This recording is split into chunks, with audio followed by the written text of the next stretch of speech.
Hey guys, so I wanted to talk to you about just kind of a topic that is popular and there's sometimes a lot of questions about this topic. And so I thought I would do a video to kind of address this question. In fact, I was just asked this question right before I popped on and I thought, okay, this definitely is a sign that I should talk about it. So the question is, miscarriages, and is it possible to connect to those babies? So without getting too crazy into it, level 40 of Soul Land, I am going to talk about this topic in a way that I hope makes sense. First, you should know that, first of all, let me tell you, the energy and the flow of souls is so intricate, and we all have a soul. It's also important that you understand that not everything is cut and dry. It's not. So there's physical age. So we measure age by years. So each year we turn a physical age, but that is our body's age. That is not our soul's age. So you have to know that souls, they do come back and they do cycle back through. This isn't your first time living a life, all right? I know that's kind of to some people, but think about it for a moment. And we use the terminology every day in our life, where you could look at your 5-year-old and just be like, dang, you're an old soul. You know so much and you say so many things that make sense, but you're 5. So oftentimes we are actually having conversation and using these terms, but we're not really opening our mind to the facts and to the information that's out there. And that is, this isn't our first lifetime. And our soul's age based on lifetimes, based on lessons. So we all know that each lifetime we are addressed with certain lessons that we need to learn in this specific lifetime, okay? That's why a lot of us we go through these battles and we go through these tribulations. I'm circling back to the miscarried question. And in each lifetime, based on how we handle ourselves and based on how we develop certain skills and abilities of moving forward or moving on with certain things, it ages our soul. It gets us to the next level. It gets us to the next phase. So we have the 5-year-old, that's the old soul, but then we have the 50-year-old who can't seem to get their life together. It's because they're a young soul. And so the idea here is you have to understand that that is the nature of humans, is souls having human experiences. And I realize that this is so kind of big. To some of you, it may be like, what? To some of you, though, it makes sense. And, this information, there's no ulterior motive here. You know what I mean? And I'm not trying to pull in religion, but sometimes when people are talking about these types of things, everybody equates it back to religion. Well, in religion, when you believe a certain religion, and I'm not saying any specific religion, it is a belief system surrounding the reality of the spiritual realm. So regardless of what you call it, regardless of how you approach it, regardless of what you name it, whatever, there is a reality surrounding a belief system. And a belief system is religion when it comes to souls and the process of all those things, right? Because who are we to say one religion is right? And I'm not talking against religion, all right? I won't share my personal beliefs because it's my business, but I know that the reality of souls from readings and studying past life regressions, which means people go through this experience where they are supervised under a doctor, where they are going back in time to, in their mind, of past life regression where they are able to talk about their life before this life. And the other reason why I know that this is to be true, 4-year-olds are saying, remember when I was your mom? Or remember when I was your sister? Remember when I was your brother? They're 4 years old saying these things. There's so many cases of children saying a lot of things that we're ignoring. We're like, okay, cool. Why aren't we giving value and merit to these things? Why aren't we really fully understanding the concept here? And I'll tell you why. It's because we're drilled to believe certain ways, and it's usually a religion that we were brought up in, and anything else, anything outside of that zone is frowned upon, and you don't talk about it. I've done a lot of reconfiguring and a lot of reprocessing.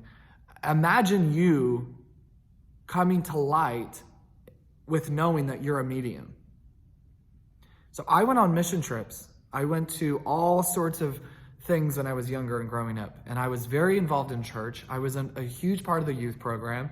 I did the performances. I did all of the plays and the dances. And I was in ministry.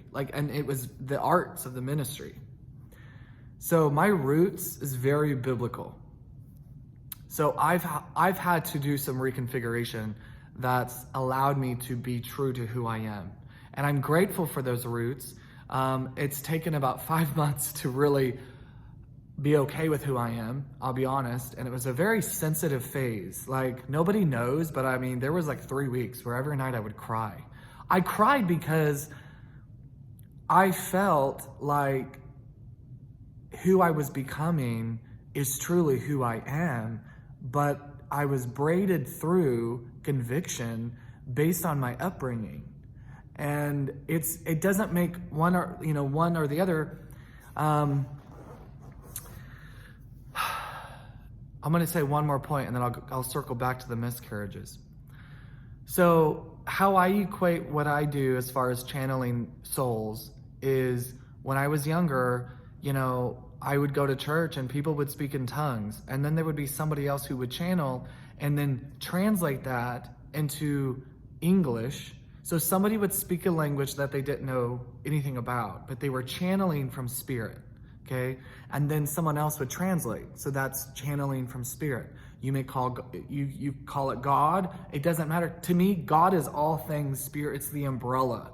But there's sources, there's higher arc of angels, and there's layers and levels and positions. It is just like anything else you can think of. I mean, there's rules and boundaries, and there's angels who have roles, and then there's your loved ones who have positions and roles. I used to believe that, so now I'm kind of going back into my religion zone. I used to believe that everybody went to heaven and then they were gone forever. I'm here to tell you that that's not how it works. Yes, they go to a place and we call it heaven, but it is the most beautiful thing. And it is with God. It is. But God is not an old man that we have picturized, because he was never actually in a body. So we've just aged Jesus and then said that's God. So he never was documented as being really on earth. So whatever we have this perception of God looking like is just our own visual that we've had to place to create a visual, okay? Now, that's with any religion, right? But specifically my experience, this is my own experience. So I'm not trying to pull you out of anything. I'm not trying to convince you of anything else. I'm just here to tell you the reality of soul life, okay? And I'm sorry if this comes offensive to some of you, and I hope that you maybe just will stop watching, because I'm not trying to offend anybody. And this isn't even, I have no ulterior motive here. I know that what I know is to be true, and a lot of you feel comfortable talking about this with me, and so I just thought it would be cool to do a video about this. So let me circle back to miscarriage. So because of soul age and physical age, sometimes when we have a baby and that baby passes, the body passes, you should understand that a soul of a newborn comes in and out of the mom's belly, because the baby cannot hold all of the emotions from that soul of the mom until it's fully developed. So a soul does not fully connect to a body until they're about 30 weeks pregnant. But even then, they tend to bounce out and like out of the body to obtain the proper energy, because it's a lot. It's a lot. And the soul is not a newborn soul. The soul is going to be whatever age it's at as in its soul life, but it has to jump into a vessel. It has to enter the world. It has to, and we just know that as a newborn. If souls jumped into the world as their soul age, that would be crazy, because then your babies would be all different ages and they would come out at a, you know what I mean? If you're equating someone at 54 years old and a soul that's older, they're not going to come out as that aged of a person. They're always going to come in as a newborn. But as they age in their body and they start to say things that are just mind-blowing, right? It's like, oh my gosh, you're like an old soul. Or if they're crazy and they can't seem to get their life together, you know, then you really understand that, oh, you're a young soul. Like you need extra help. So with that said, when a baby passes in a miscarriage, it's not that that baby dies. You should know that your baby doesn't fully die. That soul jumped too soon, if you will.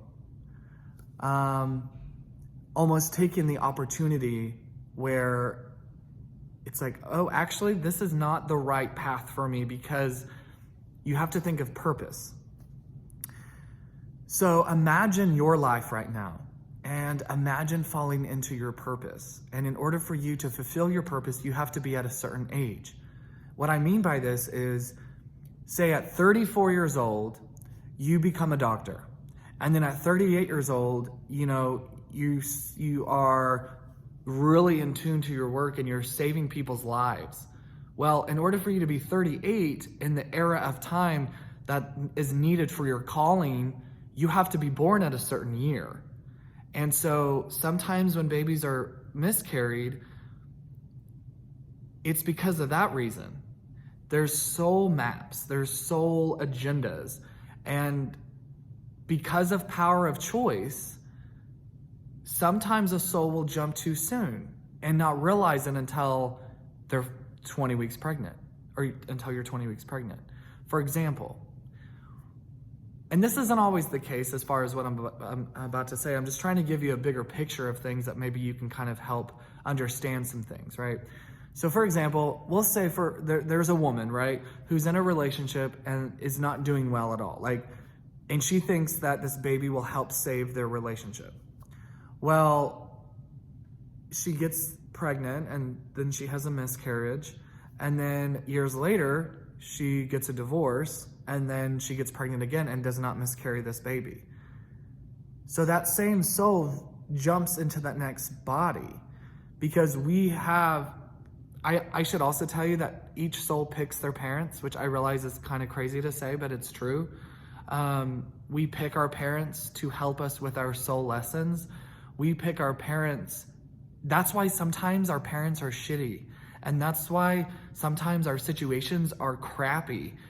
But look at you now, okay? It's how you've grown out of that. Without that type of parent, you wouldn't be where you are now. Or you wouldn't be able to pivot the generational stuff to where you are loving and caring and emotionally involved for your children, things that you did not get when you were a child.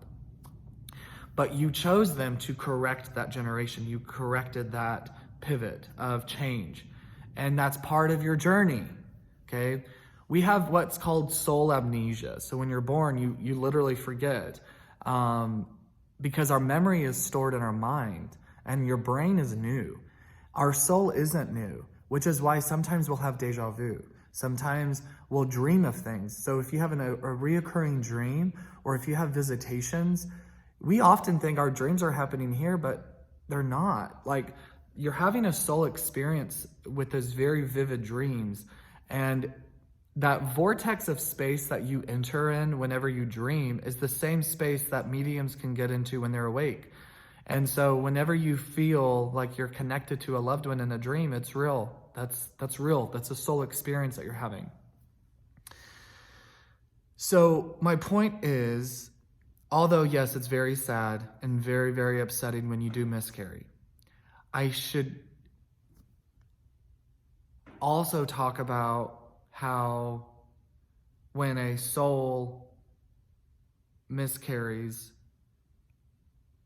or even after a baby is born, and we'll say maybe the baby's like 4 months old when they pass, these things happen because of several reasons, but one of the first couple major reasons is because in that experience in your life, it changes you. You need to have that experience to change the way you're living, or to change your mind, or to change your heart, or to really set you in an alignment of appreciating everything you have, or really settling in a different zone emotionally. The other thing is sometimes you need extra guidance on the other side. You have to understand your loved ones can do a lot more for you on the other side than they can do here in the physical world. So sometimes when they pass, it isn't to cause you pain, it's actually to elevate your soul connection in a way that allows your life to go in the direction that it needs to go. Now, I understand you would rather have the baby, you would rather have the child that you lost. But what if I told you that that was the purpose of that child, is to change your heart, to get you reshaped in your mind, to kind of pivot where you were headed, and to really allow you a new appreciation and gratitude with your life and what you have in your life. Now, I'm not trying to discredit the emotional detachment either, or of course, it's okay to feel whatever emotions you have whenever you do experience these things. I'm talking as far as a soul connection. I'm talking as far as why certain things happen in the way that they do. And this information I would get in readings, I would get from souls, like I would get the downloaded information as far as what's coming through, but then I would question that. In the early, when I started to really dive into this and the early part of this, I was really questioning this. I understand what I'm being told. I understand what information's coming through, but it just still didn't feel, maybe I was wishful thinking, right? Well, then I did a lot of research and the information is out there. I've seen so many spiritual workers and other things and other documents, and I've read a lot of stuff about it. I've listened to a lot of podcasts. I've listened to a lot of different things, and they've all said the same. And so I already got the information, and then I saw other resources. So excuse my language, but I'm not a bullshitter, and I certainly don't want anyone to feel like in their readings, like I'm just saying whatever I think they want to hear. I'm very factual. I want the information for myself to be crystal clear, for it to make sense. So before I've chosen to talk about it with people, I've made sure that this information is valid. But then again, at the same time, this isn't a cult. I'm not trying to get you to believe in anything. This isn't a belief system. So it's one of those things where, for myself to understand, why would there even, this is the reality of the spiritual realm. So oftentimes in religion, we're not actually talked about the religion reality or spiritual reality. We're talked about man-made boundaries. We're talking about certain perimeters within a certain living of lifestyle to keep us one-tracked mind on a certain belief, okay? And that's all what this is I'm just giving you the reality of spiritual land and how it all works. It's interesting to me because this is something else that's been heavy on my heart. Because I've seen comments here and there. I've been called a scam. I've been called it. It doesn't matter what. You can call me whatever you want to call me. It doesn't change anything. But here's what I also get too sometimes is people feeling like anything that comes through is demonic. Well, the only reason why you feel like any spiritual connection is demonic is because of movies and what you were taught in your religion. But in the same breath, in religion, you're taught that guardian angels are always around. And even in stories and certain religion artifacts, there's talks about souls and connection. And even, I'm just going to say it, even when Jesus died and was resurrected, his body wasn't. That was his soul presenting himself. And so all I've got to say is, if you believe that demonic energy exists and you believe that demons exist with negative energy coming your way, why do you not believe that it's possible for good and positive energy to come your way? Why do you not feel like your loved ones can come through in a positive way? Or your higher self, your angels, your guides, your spiritual beings that are good for you can come through. But you believe that demons can come through and demonic stuff can come through, because that is one of the most popular reasons why people are afraid of this kind of stuff, is because we feel like it's devil or it's demons. I'm telling you, demons are not telling me to tell you that you're loved, you're appreciated, you're doing good, or you're changing and things are happening in the good. That's what my readings are. And it's not generic like what I just said. It's very specific on life, but I'm telling you it's not demonic. And so I'm hopeful that I'm addressing some concerns and some questions. This video is a lot longer than I intended because I have so much information like that's been done.